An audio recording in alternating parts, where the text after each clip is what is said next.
We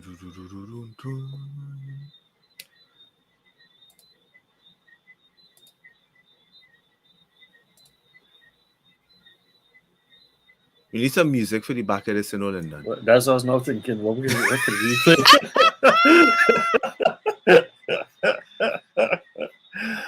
Oh, great. Lyndon and Jared. We have a guest tonight, and that's Derrick. All right. Thank you, Awesome. Zoe. Good night, folks. Good night. Let me just rest. So we live. Yes. All is well with the world. How are you, my friend?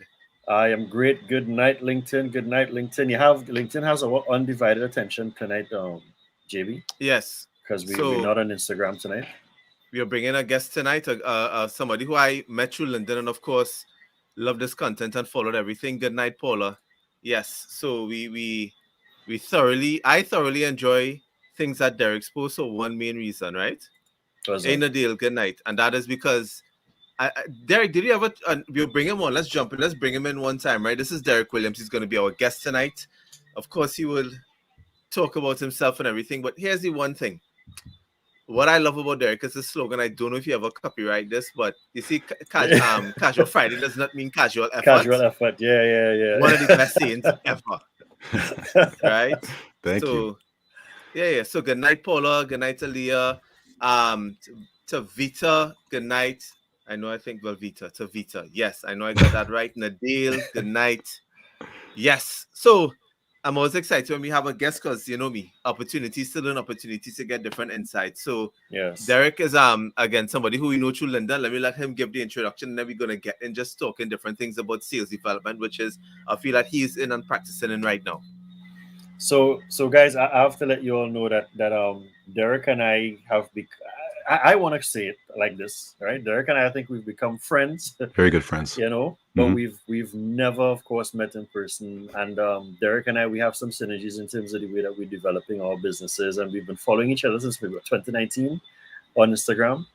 And before that, I think it was earlier than that. Yeah, a little before that. Yeah, 17. Actually, no, you're right. Yeah, around 17 or so. But as Jared says, Derrick's content, his just genuine way about him in terms of how he speaks to sales managers, things about himself, loves his family. You understand where I'm coming from? And that also transcends into his success. Absolutely. And he is a real don as far as I'm concerned, as it relates to sales development. So Derrick, welcome. It's a pleasure to have you on, my brother.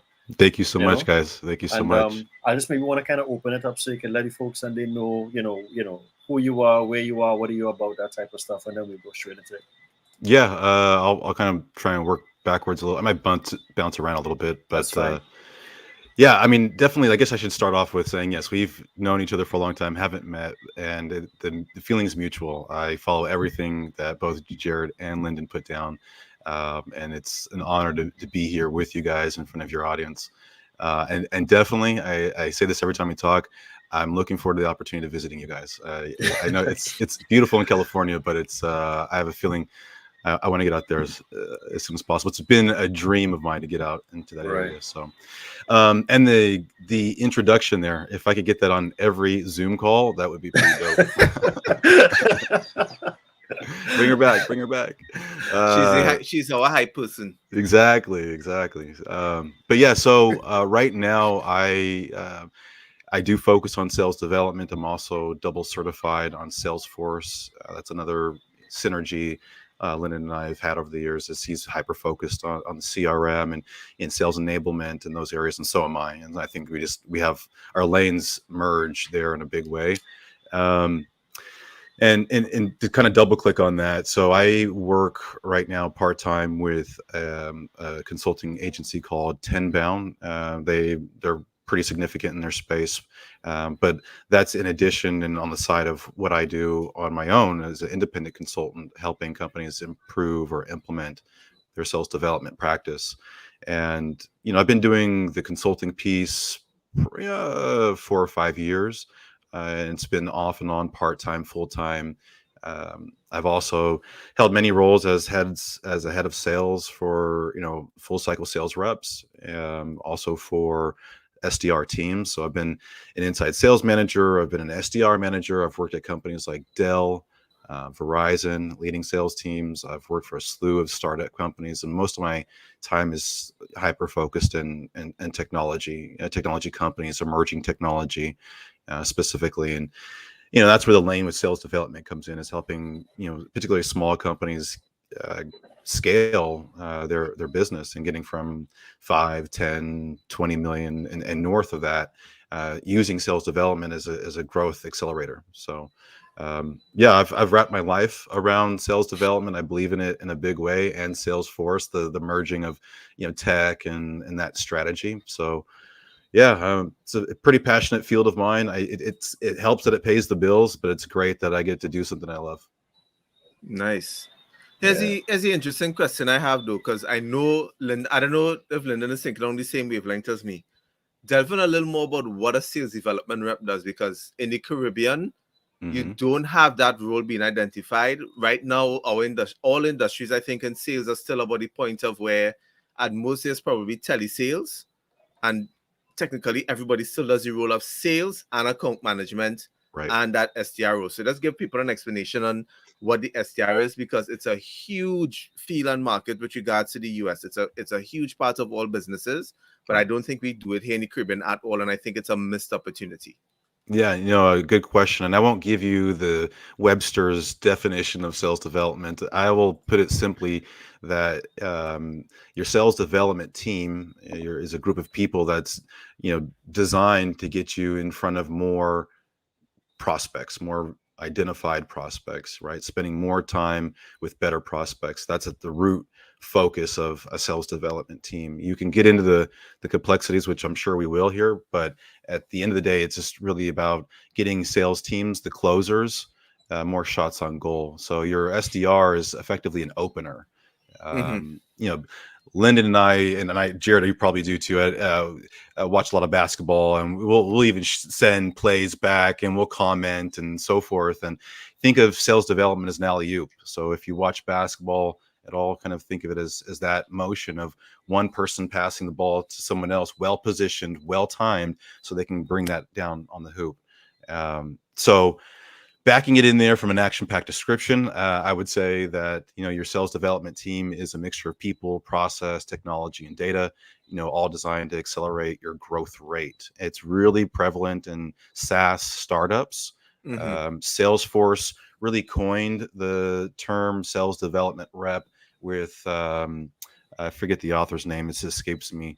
But there's a book that their group brought out, and from that, sales development, the term kind of has rang true for the last 10 years, but it's nothing really terribly new. A lot of industries have meeting setters, and that's what SDRs effectively get paid to do. They get compensated in a commission model like a salesperson does to close a deal. They get commission or incentive pay to book meetings that turn into new opportunities. And there's slices to this, right? An SDR will have a base compensation, like an hourly rate or a base salary, plus a variable compensation model on top of that. So an SDR in the US might average $60,000 USD. And, that's a mixture of base plus variable. That variable pay, though, and what drives their performance is meeting setting and or opportunity creation. Some companies design it in differently, but that's what they get paid to do. They get paid to prospect into new accounts, typically new accounts, and secure new meetings for closers. So if I was an SDR and I was trying to book Jared into new meetings, I would be prospecting all day, sending emails and making calls, cold calls, and doing the laborsome work of prospecting, so that our account closers, our account executives, can focus on pulling deals through the sales funnel. It's a divide and conquer strategy where, go ahead, jump in, please. I'm rambling at this point. That's all right. So in essence, what you're saying there is the sales development rep really sort of leads that particular charge, right? So I'll kind of go back to something I saw you put up, I think it was on Twitter, where you were indicating that as much as the sales development rep is your opener, there are certain things that we should remove from the SDR, and one of those things you were talking about research. Now, you weren't saying don't do the research. Hmm. You were saying that research shouldn't be one of the things that they have to do because that sort of takes away from the time of them doing the actual activities, right? So I Agreed. just wanted to kind of expand on that a little bit more, and maybe just ask, well, where should the research come from? Because Right. if they are the opening batters, then who's kind of laying that, Right. How do you yeah, personalize? How do yeah, you make yeah, sure you're coming at it with an relevant correct, approach? Right. yeah. So Uh, so yeah, if you could just expand on that a little bit more, we'll appreciate no, that. it's a very hot, very much so a hot button for me right now in the engagements that I'm working on, because that's where a lot of the friction lies in the SDR motion day to day. Because that's underpinned, that post is underpinned by activity, effort metrics, and being able to get after it in a big way. And what holds SDRs up that have to do this prospecting is that research. And what I was trying to get at is, don't do it in line, right? So Hmm. think of if you had 2 hours to make calls and email or to prospect effectively, to do outreach. You don't want, as you shouldn't be going down your list and picking accounts during those 2 hours and saying, okay, here's the account I'm going to Right, call. Who are the people? What's the angle? Get that all set up in my Salesforce or my HubSpot, right? And then formulate my approach, my objective, and start outreaching. Maybe you have a sales engagement platform, but when you do that one by one by one, it kills the momentum, and it just makes it hard for them to scale. So the right. research still has to get done, and there's a few different things that I'll talk to you about that. Number one, there's a lot of research, there's a lot of tools out there, a lot of data tools out there that companies can be tapping into. We all have heard of Zoom Info and the Discover Hmm. Org Yep. consolidation there, right? So that's the one we hear about the most. There's other companies out there that are providing intelligence, but there's a series of intelligence that SDR should be using. Obviously, there's account level intelligence, Right, industry, employees, so forth. But all that should be auto ingested wherever possible into the CRM. I mean, that's the most ideal setup, is having your system of record auto-populated or appended at a record level with this relevant details. And the details are well beyond industry and employee size and revenue. It's getting into their tech stack, which is the big one for me. Is if you're selling a technology, you should be able to have that technology profile at the account level in your CRM. So again, that cuts down on that research, because what some SDRs are having to do is they'll go to the company's website, and then they'll use a Chrome extension like built with, to see yep, if they can Mm-hmm. identify what the technology is, right? And that works if the technology that you're competing with or selling attaches to the website. But if it's a back-end technology like an ERP system, for instance, that doesn't necessarily integrate directly to the website, you wouldn't be able to see that with built with. You would need to right. use technographic intelligence from like Zoom Info or a company I worked for before, HG Insights, and these players that have that to really profile the account. So that the research in some ways should be done for you through some data Technology, partnerships. right, Yeah, No, I right. agree with that because when you think of like the insurance advisors and stuff, I know some of the insurance advisors who are trying to scale their business, they have a VA who does the calls. And I think the VA also involves doing all the research and everything for them. So hmm I fully agree with it. And I like, because what I've always understood is that separation and not separation, that specialization of roles is what could really scale a business depending on what the product or service is, because they get out to a wider base and it's really and we all see, because this is how the structure of how SDRs go, folks. The SDR, the sales development rep, eventually after a while will probably be promoted to AE, and right. then from an AE you'll probably go to account manager. I even saw John Barrows talking about today where he said he's seen the industry change where he think it might go straight to being an account manager given the nature of what they do and actually bypass the account executive role. hmm Because let the sellers be sellers and let the people who gather the information and stuff, since you're already aware of it, just continue managing it when it's brought on board.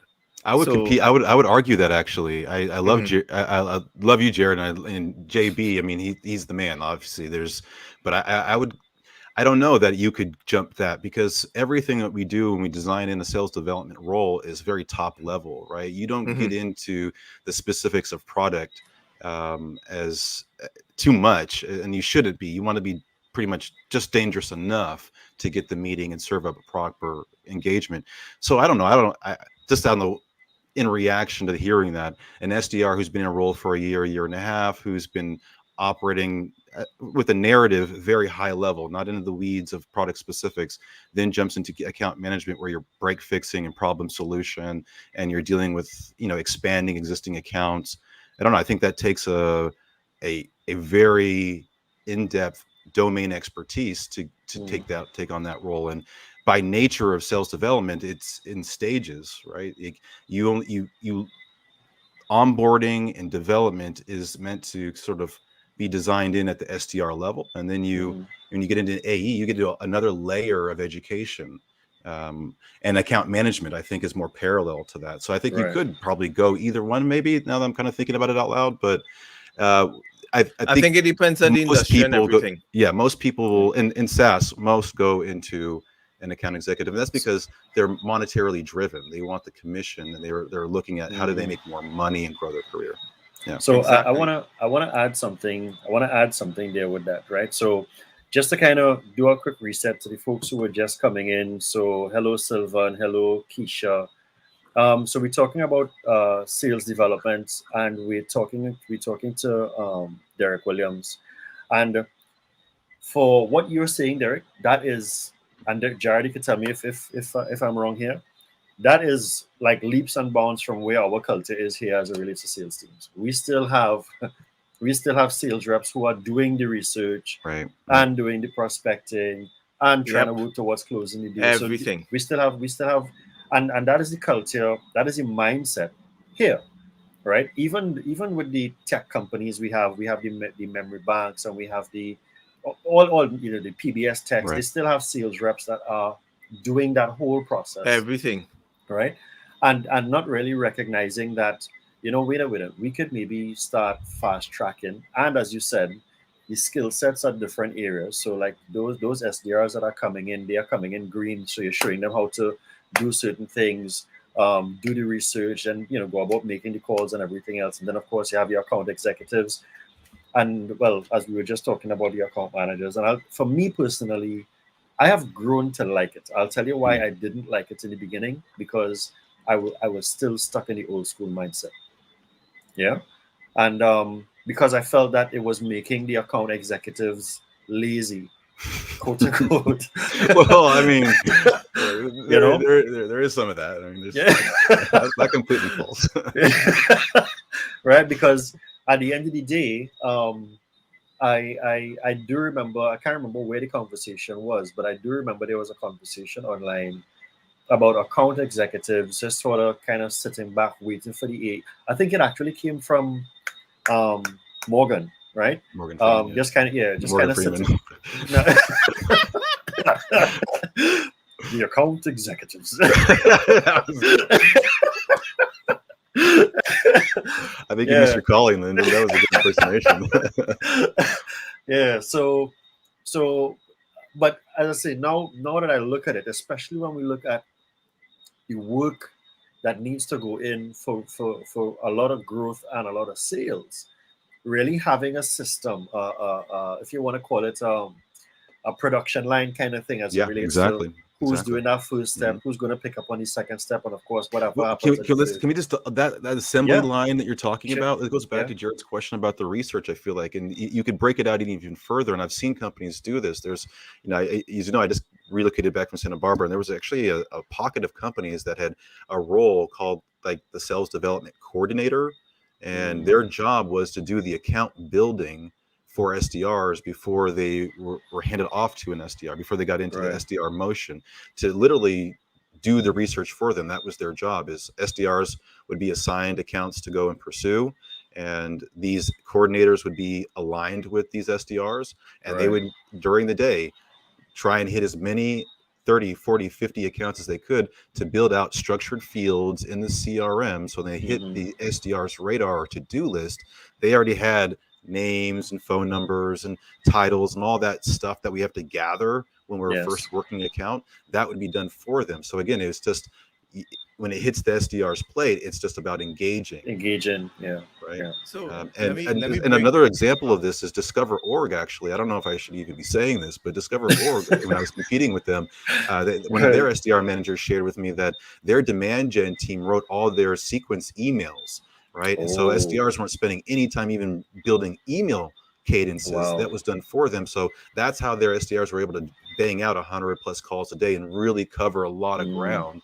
Is because you were, again, role specialization and doing the assembly line type of flow so that everybody is laser focused and effective in their functional area. yes. And to the point about the culture being different, the thing is, I would believe that the companies in the Caribbean still believe that prospecting is vital. We still have to fill and keep the funnel full, right? Mm, And that doesn't go away. So and that's all sales development is. It's just a reflection of that. It's just a company's commitment to prospecting. If they really feel that proactive pursuit is the name of the game. A lot of companies in tech, not every company has sales development. Fundamentally, they believe in inbound models. yes. Fundamentally, they believe in account executives being full cycle, and there's some Yep. philosophical approaches that make it hard to implement. And so part of my job as a consultant sometimes is to sell sales development to a company Mm, that that could benefit from it.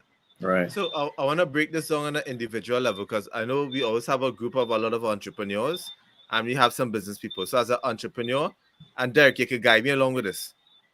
What Derek is explaining here for you is key. So think of you as a business. So you have insurance advisors, you have some small business owners, etc. Right? What you have to look at your business is thinking of it this way. I am actually the end result of what meets the customer to close the sale. So that means that I need to look at my financial resources to outsource the back end activities to ramp up Mm, how many people I could get in front of. So it doesn't like, and I know some people do this, but they do it in a wrong way. Like they just have somebody who's out there just finding connections and spamming them. We're not talking about that. You listen to what Derek just said. You have somebody who's going out there, finding research, finding as much info about the people, and then it goes into your CRM, not an Excel sheet, not these things that you want to use. It goes into a system. So every week, like how your Monday started, you could come and see what the rep did for you last week. So you have a brand new set of leads to work with, and it's all bunch of get in the format of these are who you wanted based on the ID client. This is what I found about them. Here are some things they could start off the conversation with because you would have guided them, and even a sequence of emails or even voicemails and stuff to leave for them if you had the yeah. conversation. So if you're looking at this and you're thinking that, oh, it might be a high level, no, this could be You can broken do down this. individual sales. This could be if you're in car sales, insurance sales, doesn't matter what it is. Absolutely. If you're selling for the telecoms, this can work across all levels simply because it's a model, it's a Well, process that and you again, can actually do. they have it in automotive today. I mean, Mhm. I'll be honest, my wife would probably kill me for telling you this, but early in her career, she worked at a dealership, and while she was going to school, and that was what she had to do. She was following up on the leads, people who had, engaged or filled something out for the Yep. Mm, dealership, from yeah. some Toyota thing, and it was routed to the local dealership, and then so she calls and says, "Hey, can you come in?" And she was paid a Right. commission every time somebody showed up for a meeting. So it's different, obviously, that you're asking people to come to you at the dealership. Real estate does this today. A new real estate agent who's just Yep. my daughter just got her license in real estate. She's not even selling deals. She's not working the closing aspect. Mm, To learn the business. Again, this is why SDRs scale into account executives right. after, is to come in to learn the business. These new real estate agents at the broker offices will be pounding the phones, making appointments for the actual experienced agent to go out, and they'll get a piece of that deal if it closes, If it right? closes, Right. yeah. So the idea of being proactive and being persistent in your follow-up and having a person who's enabled with technology, data, process, right? Having that person enabled to be proactive and set these qualified engagements, meetings, demos, qualified engagements of any type. So Right. it's around us everywhere, even in the dental office. They're securing us for our Yes. appointments. It's the model absolutely works. The challenge is how you deploy it, and if you skip steps, then what we hear a lot about is backfire. And if it's not done appropriately, then yeah, it can look and feel like spammy, like Jared's talking about, right? Where reps are just calling and banging and burning territory because they're not they're not working highly targeted leads, right? Yeah. Right. No, and I gave So that example because I know, like, I was posting some information about how to engage. I can't remember which is one of my posts, and it was so funny because one of the people I responded to it was an insurance advisor saying, "Yeah, this is great advice." And then I was like, I don't mean to call you out, but I do people's LinkedIn profiles, and you spam a lot of people house. I was like, so what you do is utter crap.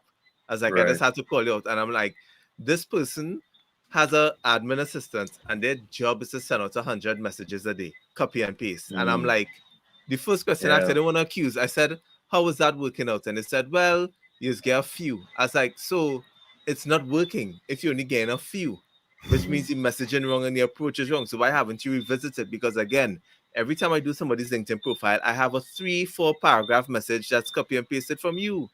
Like, come Right. on. So it has to come into a proper system to make it work, because So it will generate you money.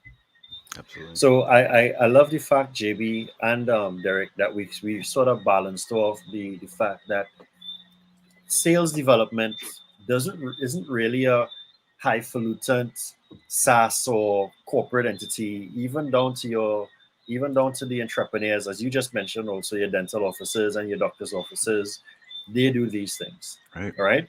And Right. if it is that you have that particular structure in place, then you're kind of setting yourself up properly for success. Right. Exactly. So Exactly. I want to talk on two things, and also I want to first talk on the like how do organizations start setting that up first? Like, what does that Mm. onboarding look like? Even let's say we pass the mindset part where people believe, No, yeah, right? no, I get you. They Yeah, want to roll it out. They've yeah, a new CEO has come out and he had an SDR team somewhere and he's at a new business. right, How do we get this going? I mean, that's yes, sometimes how I roll in. But if your company in the Caribbean had said, you know what, I want to go in that direction and I want to roll to sales development, where do I start? I got you.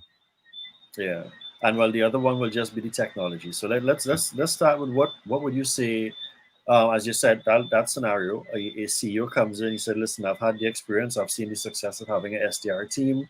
Um, we need to get this thing going. We need to kind of to kind of implement that there. What are normally the first steps as it relates to that? So they call you. What are the first things that you start Yep. looking at with them? Well, yeah, first thing is the first stage is an assessment.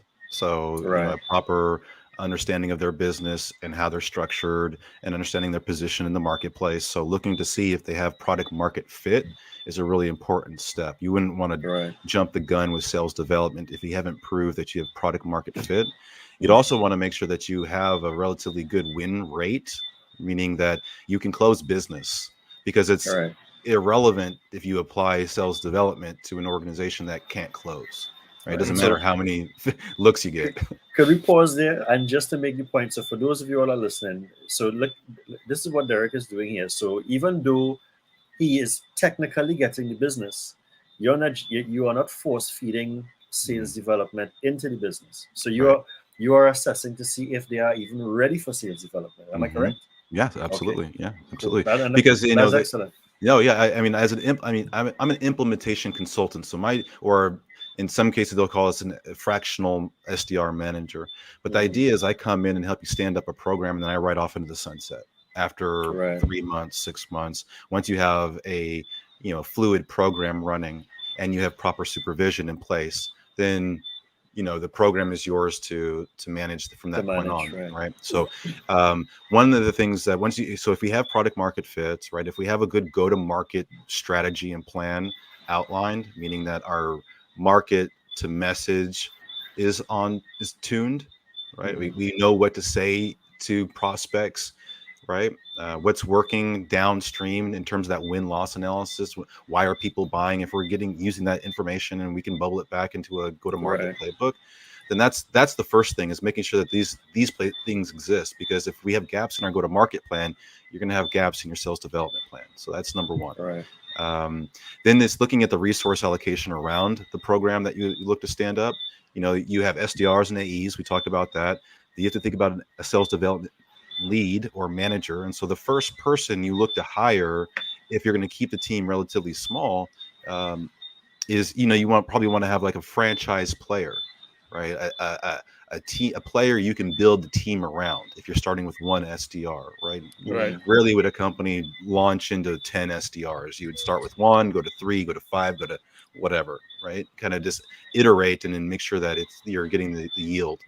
So SDR management is a functional area that has to be solved for, because that's working backwards. Let's say this is successful and we're doing good and we want to scale. How are we going to manage this going forward? So I would Right. look at, and sometimes that's not even an outside person. It could be a sales operations person. It could be someone in marketing, right? You Right. can have sales development routed to different parts of the organization. It just depends on where the managerial support and love is going to come from in the development, right? Okay. So after you've kind of done that, there's a delivery model that I usually will go into where, let's really get into the analytics of what you expect this team to produce. If you're at 8 million in revenue this year right now in annual recurring revenue, and you want to get to 15 million, so you have this $7 million gap, Mhm. right?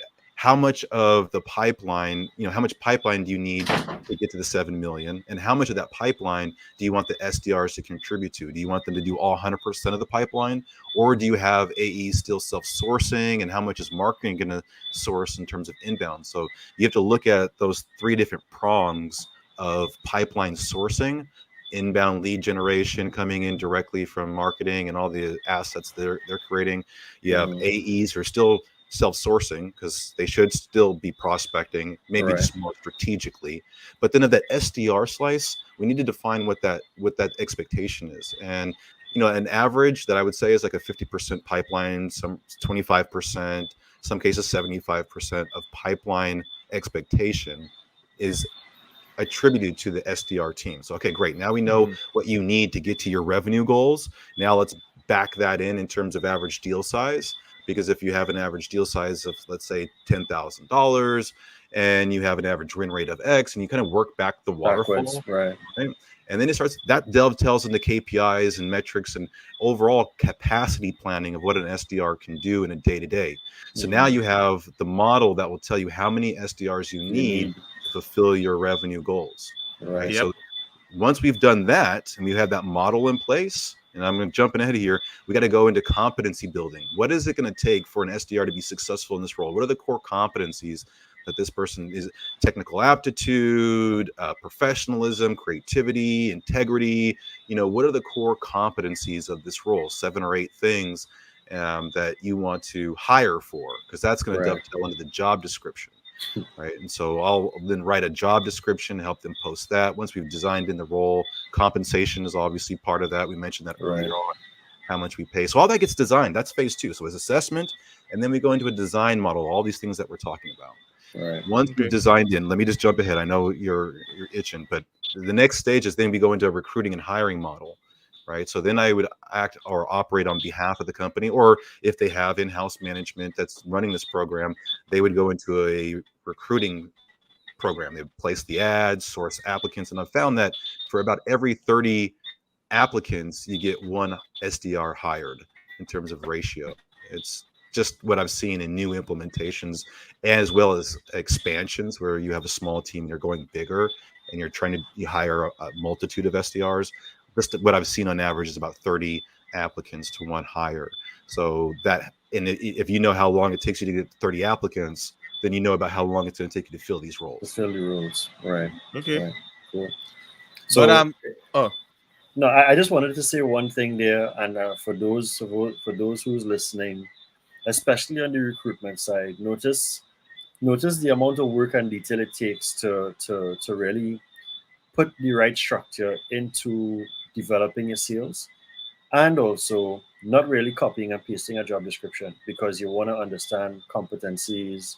You want to understand, can these people, are these people the right fit for these things, based upon what the role is. So if the role is an account executive role, an SDR role, even if, let's say, you want to have, let's say, a sales leader role, I guess you'll have to have the right competencies for that as well, because they're now managing a structure that's a little bit different from what they may be accustomed to. And So on go that, ahead. Jared, I think, I mean, Lyndon, I'm sorry. What's really big about those competencies and designing in is the job description's one thing, but it also dovetails into interview questioning and having a standard interview strategy, because it's not good to interview for one position 5 different ways, right? You Right. want to Mhm. you want to have consistency and Right. repeatability in that hiring strategy, and having the same sort of stapled questions across all candidates is really important. So when you have the right competencies identified, then you have competency based interview questions, and it's a very simple grid that you can keep in a spreadsheet of what that looks like. And then as part of that interview strategy, you should be having multiple players, because one of the things where sales development breaks down is in the partnership of SDR and account executive. And so bringing an account executive in to the interview process, or a sales leader into the sales process, in addition to a SDR manager, in addition to someone in marketing or ops, right? You want to have that inclusive approach to the interview to make sure you're getting that right person. But those interview questions that are competency based can be assigned to certain people in the interview track, so that Right. again, when you look through the feedback, and this sounds like, wow, there's a lot of detail here and it's kind of complicated, I should get software.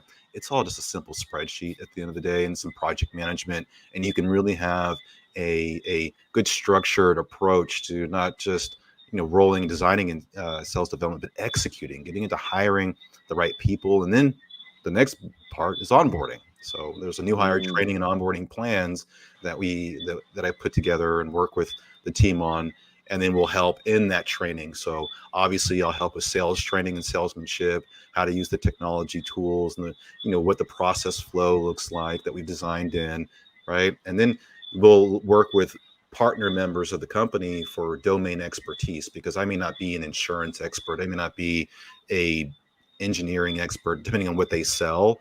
And so bringing those people into that new hiring process. But again, all that core competency stuff weaves in throughout that new, recruiting, new hire onboarding. And then when you think about development, you should be developing and having plans to develop around these core competencies as well. Look, Sylvain, shout out to Sylvain. I think Sylvain is Martinique, right? You tell me, Sylvain.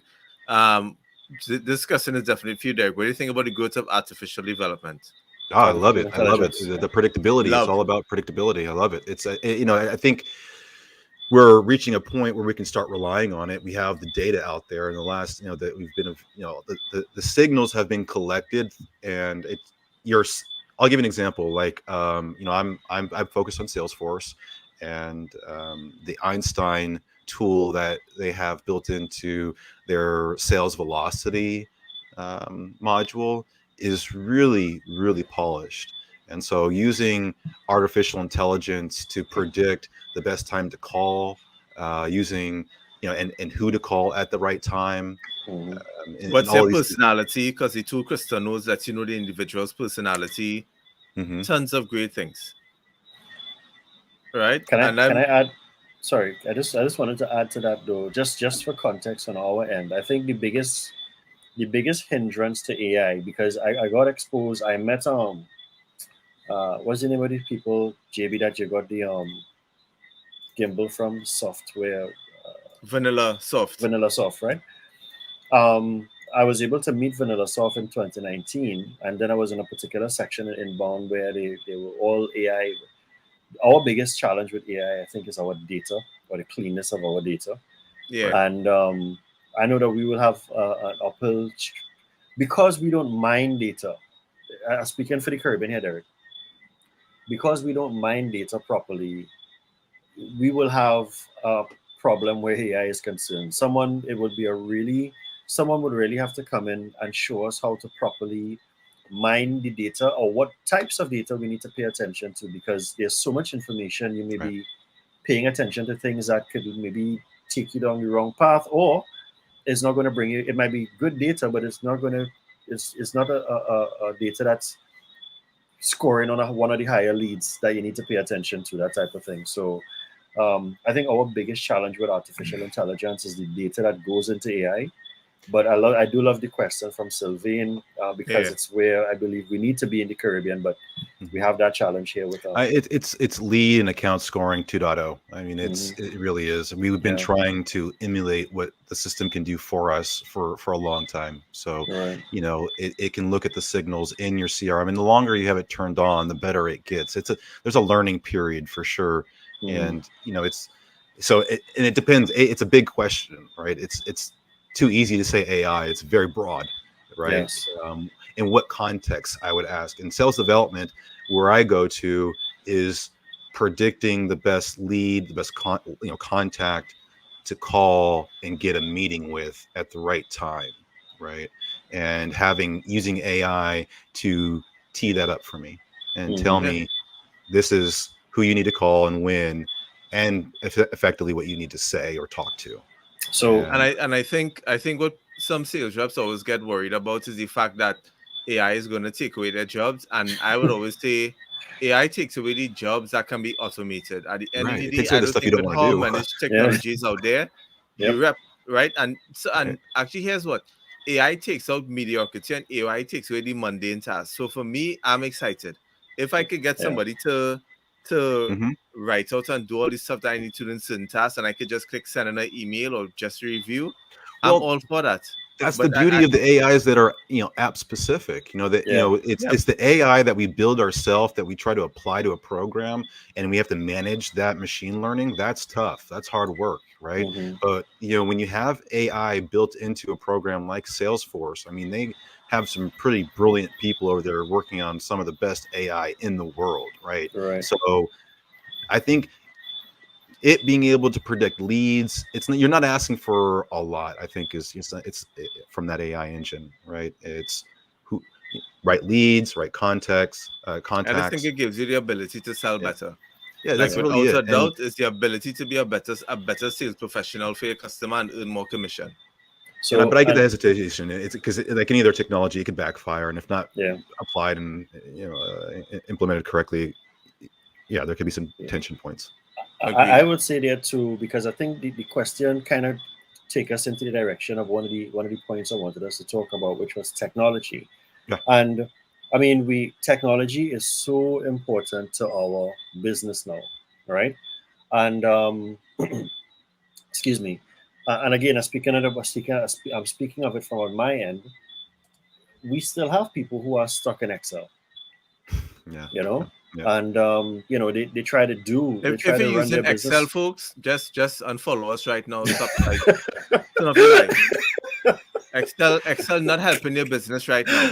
No, If you're no, no, using that to no. store your customer Unfollow me if you database. say I got it up here. If you're like, it's all Oh up god, here.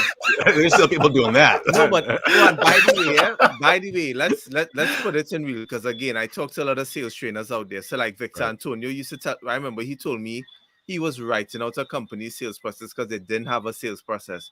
I remember John Super as another guy. He actually spoke about the fact that there's a company who revenue in the US is like 60 million US a year, and and their CRM was Post-its. It's all on just Oh one my guy's desk. goodness. And Yeah. I Yeah. was like, what? He's like, yeah, just post it. So Yeah. we need to I, get away I'm from that, I'm not please. surprised. I mean, Yeah. I've seen some crazy stuff. Yeah. There are a lot of companies I've found that they run on autopilot, and even when Mhm. it's interesting sometimes when I ask them, okay, so tell me what a little bit about your process, and you see them, they start looking up in the sky like, okay, so, Oh, but they're running on autopilot. yeah, yeah. They're running on Right. autopilot. There's something coming up even for me this week where I'm asking the sales reps. They're asking me to meet collectively, but I said no. I want to meet every sales rep individually, and I want Right. them to tell me what their process is Their because variation of the yeah, process. everybody has a variant, Yeah, exactly. and because I know that. I mean, when you do hear that now, then I could come back to the director and say, well, here's the thing. I've listened to three people and we have three different processes, you know, and maybe how those processes go would be a direct relation to how they are setting their numbers and your organization's success, you know.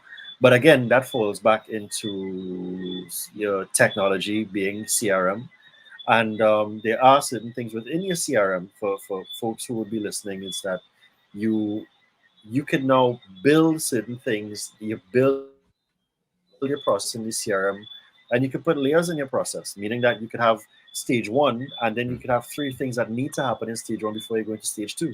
Right.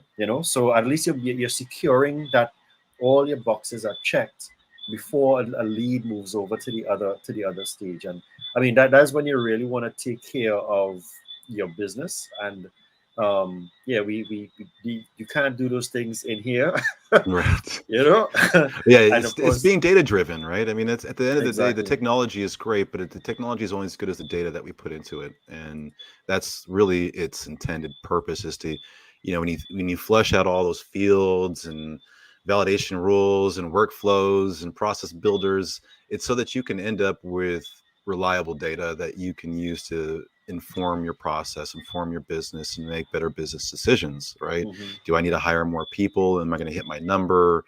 All those things that you need to do to kind of course correct the business. And Hmm. that's where the revenue operations of this all ties together is but the technology is great, but it's data integrity that Yeah. what I'm hearing you say is Yeah. keeping that data tight. And not everybody fundamentally believes that the data needs to be as copious, and Yeah. they again they're on autopilot. I'm growing pretty good every year, and they don't feel Yeah, but they don't compelled even to know make how they're growing or why they're growing or what growth is right, Exactly. which doing. is scary. That's just Yeah. and that does That exist. Yeah. Uh, and but and so uh, with that too, they don't know what they could be missing out on, because yes, you could be growing, but there could be a shitload of revenue that you are you're missing out still because missing. you don't know, even you don't have the technology to give you the data insights to let you know, hey, something is happening here that you need to pay attention to. Or worse yet, your business growing, but you're not making more margins, you're not making more profit, and you can't Yeah, figure out right, how exactly. exactly. You're because operating your team yeah, very expensively. your Yeah. team could be Yes. Yeah. selling a bad product. So to me, Mhm. that's why I love the data. And again, I just think few companies understand it. I mean, I'm dealing with a client now who's is an exciting project coming up, and they do fleet management, and they Mm. said he could only recall one company that utilizes the data effectively, where he could count how much fuel he uses to the cent. He Mm. has to like that's ingrained in his business locally. And I found that's impressive because when you understand those figures, you can make better decisions quicker. There's Exactly. no Yeah. Right. guessing, Yeah. there's no gut. Like your gut just confirms what your gut just confirms what the data is going to show you because they Tell keep you reading the data exactly. every day. Yeah. Yeah. So Exactly. and I know it's a whole left field switch from what we were talking about, but honestly, all this is just like intertwining into everything that's just happening in sales right now. Yeah. And just to touch on the CRM versus Excel piece and getting that data, because that's what everybody's probably thinking is like, hey, Mm-hmm. I'm in Excel and I don't go to a CRM where I could get that kind of data and be that mindful of my business because it's so expensive to get a CRM.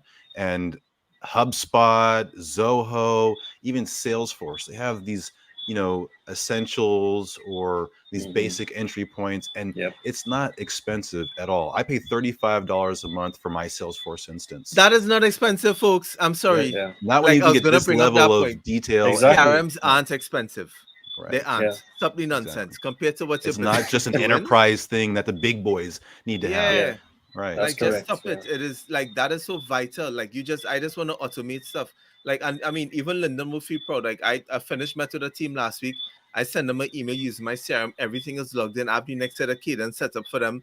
You gonna do that on Excel? Excel gonna set up an email cadence for you? Come No. on.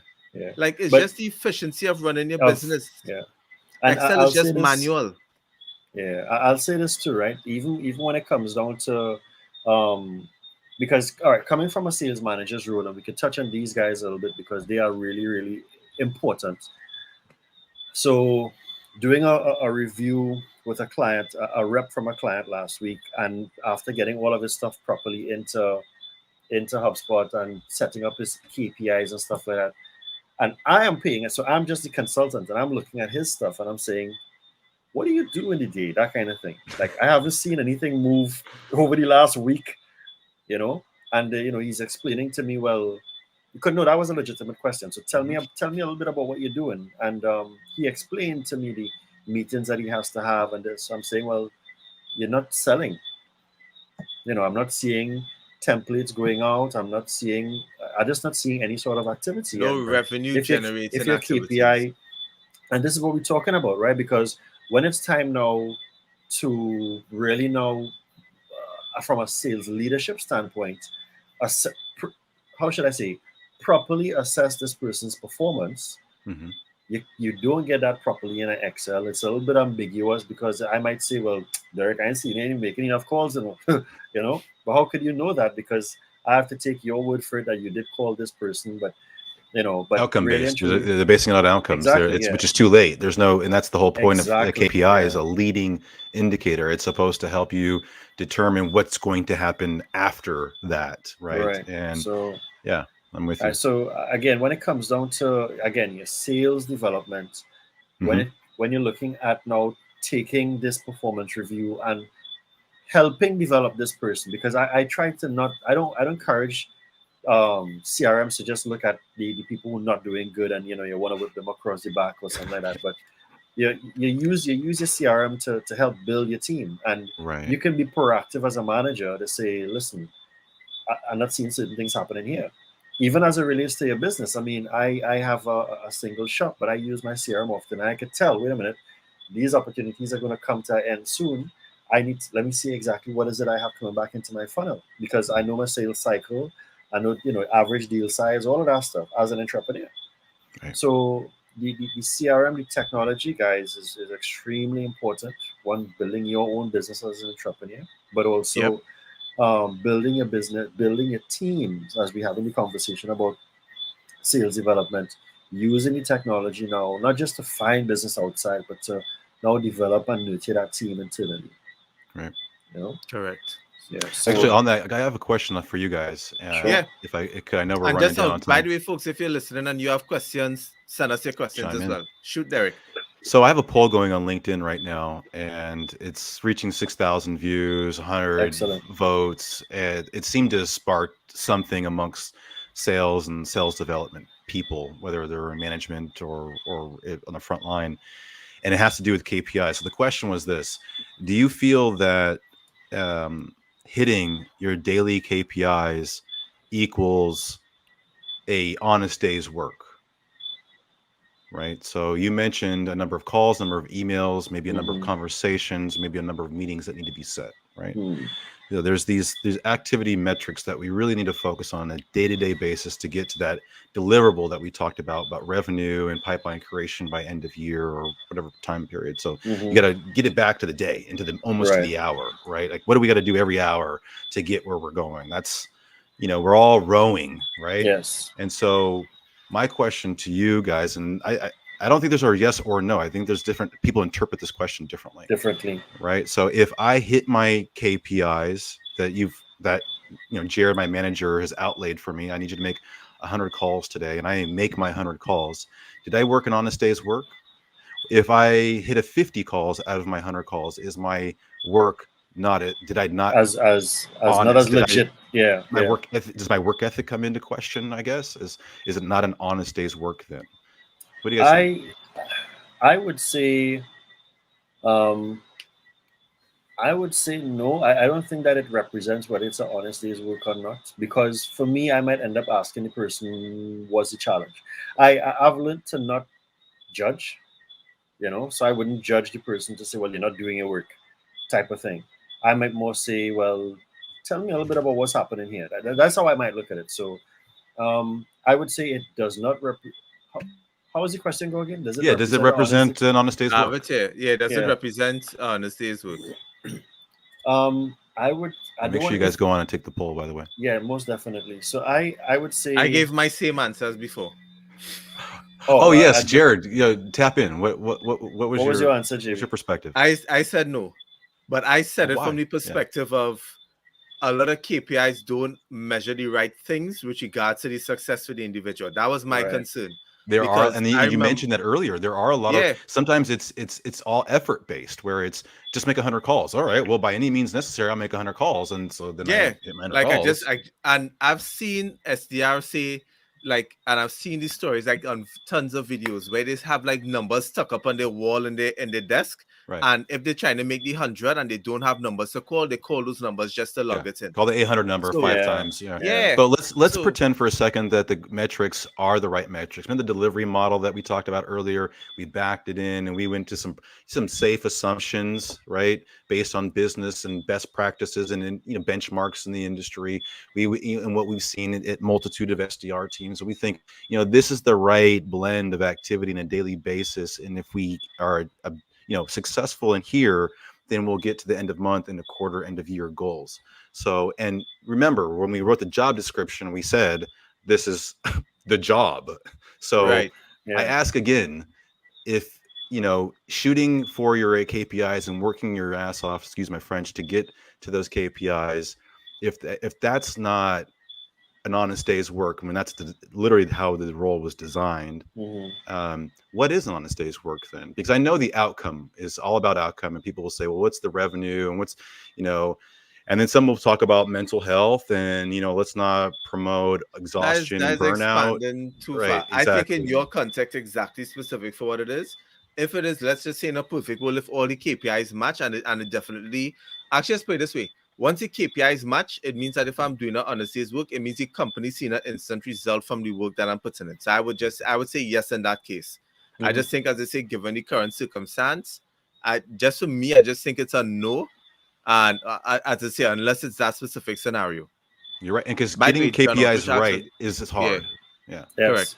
Yes. Yeah. Let me throw up this question from John Yep. Outridge, which I think is an excellent question.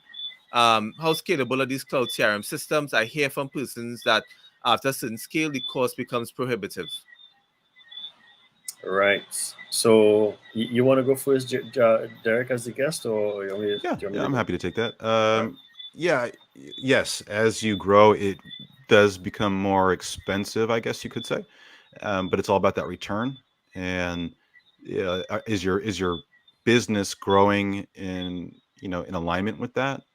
Is part of that, right? So Right.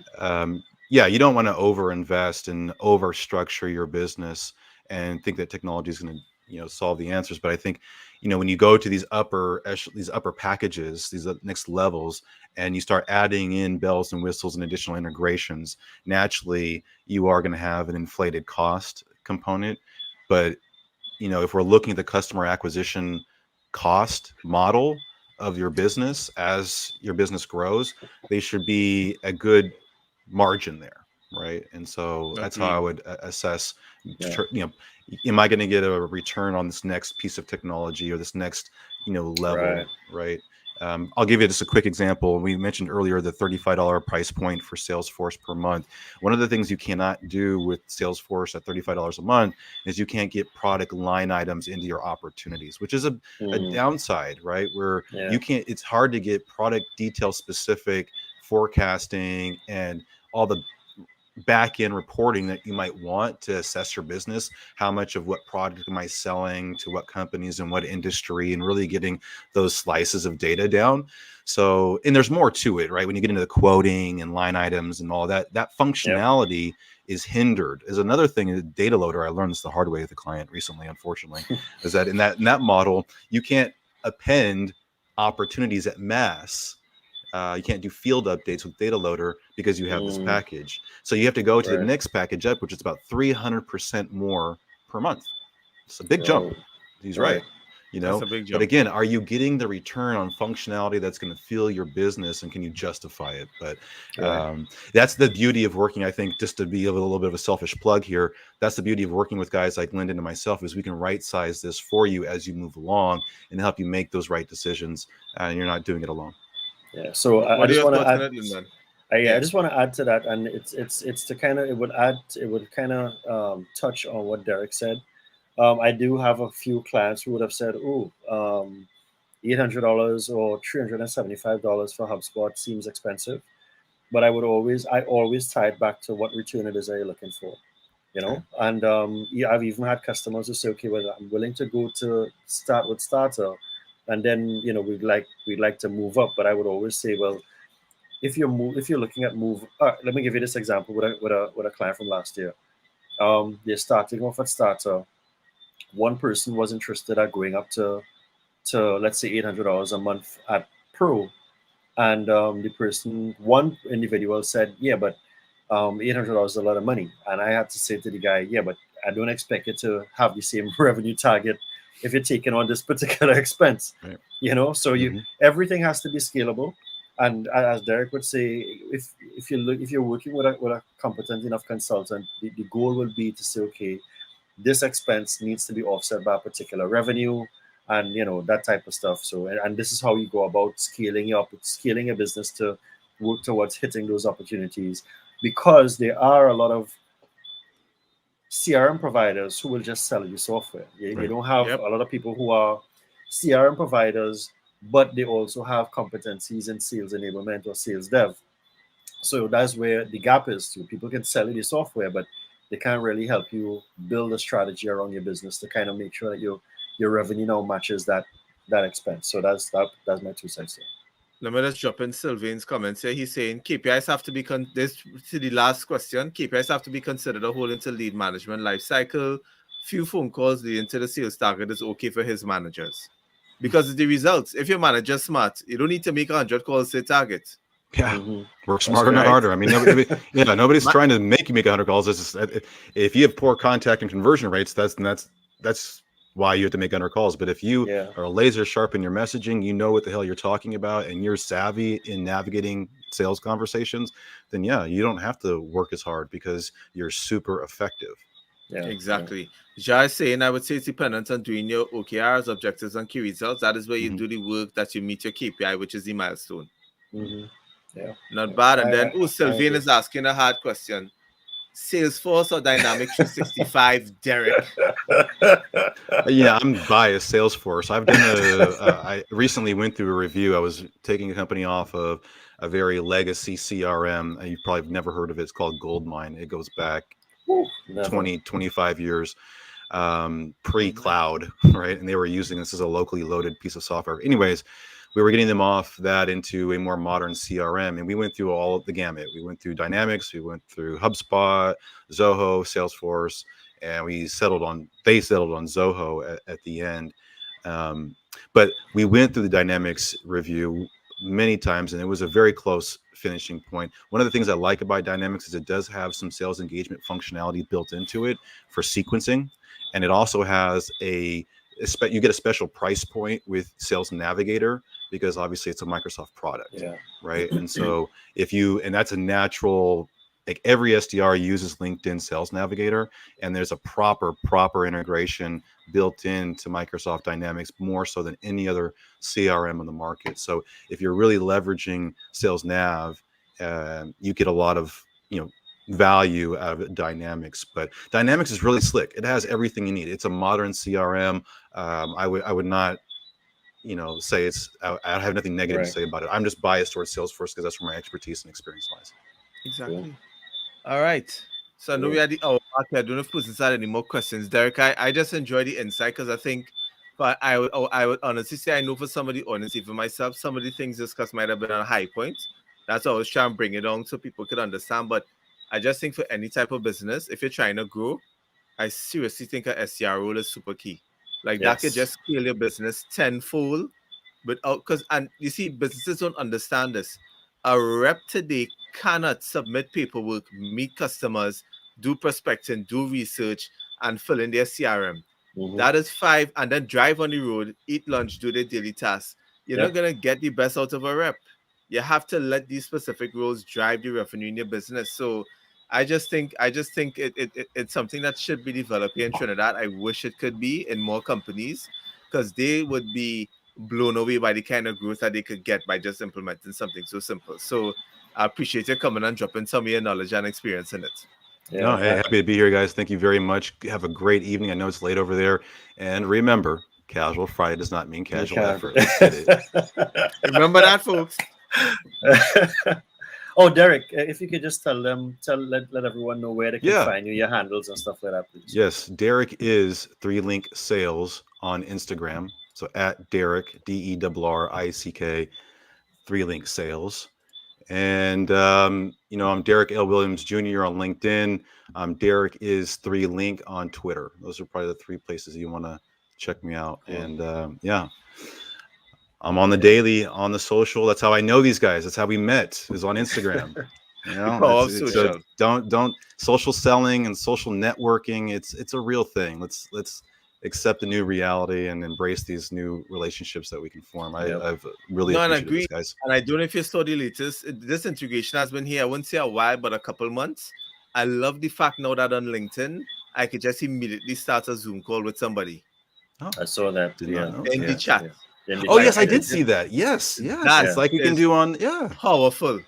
Yeah. Like powerful. That to me is a is a game changer with regards to social selling. Because if you Hey can get Jared, that on person the to next talk, one, if we ever get a chance, let's talk about the intersection of sales development and LinkedIn. I think we got to Oh, dabble that's on that a cool. little bit Yeah. because we talked about the spamminess and the way people yeah. are LinkedIn bombing, and there's some of an art to it. And I'd love to hear your perspective and give mine on how you sell, how do you gain access to new accounts through LinkedIn. No, I agree. Here's the thing that would surprise you though. I don't have Sales Navigator. Yeah, well, it's pretty expensive. I'm not surprised. I pay 80 No, bucks a month for it it's worth it. I don't mind paying $80 a month for Sales if Navigator. you're going to use it. Yeah. No, if you Yes. can use it, the thing with it is that for where I'm targeting now with my market, I don't need it for that market. Right. When I have Mhm. when my future plans, like what I'm planning to do for 2022, yes. But right now, but that tool, even when I have one client with it down here locally, and because I watched so many videos on it, like going through it was just like Yeah. using No, it. it's an It's amazing tool. ridiculous. It is an amazing tool, and I think there's a lot Ridiculous. that people can do even without Navigator and just using Yeah. LinkedIn. Like let's Yes. start with how a sales development rep should really set up their profile because Yep. there's a lot of garbage out there, right? It's still you in 2021, we're still not setting up our profiles effectively. And Jared, that's every SDR should hear from you on that front, and every Yeah. business that has an SDR team should have you in front of their team talking That's a about how to good do this, because topic. every sequence that I put together for an SDR team is calls, emails, and LinkedIn LinkedIn. touches, Yeah. right? Correct. So how do you sell through LinkedIn? And there's a massive opportunity to improve there. But then, what is that? Where are the fine lines in using LinkedIn? Because it's a very congested channel now too. So, Yes. Correct. Yeah. anyways, this has been good, Magic guys. in it is I go on yes. forever about this. Trust me. Correct. Let's just rock and But roll, thanks man. everybody for joining us. We always look at bringing on different guests every time on the live, so we appreciate Derrick joining us out there in the US. So Derrick, talk to you soon. Stay safe, Linda and brother. Stay safe, my friend. Three All link right, bro. later. Yeah. My mouse disappeared. Ah, I found it back.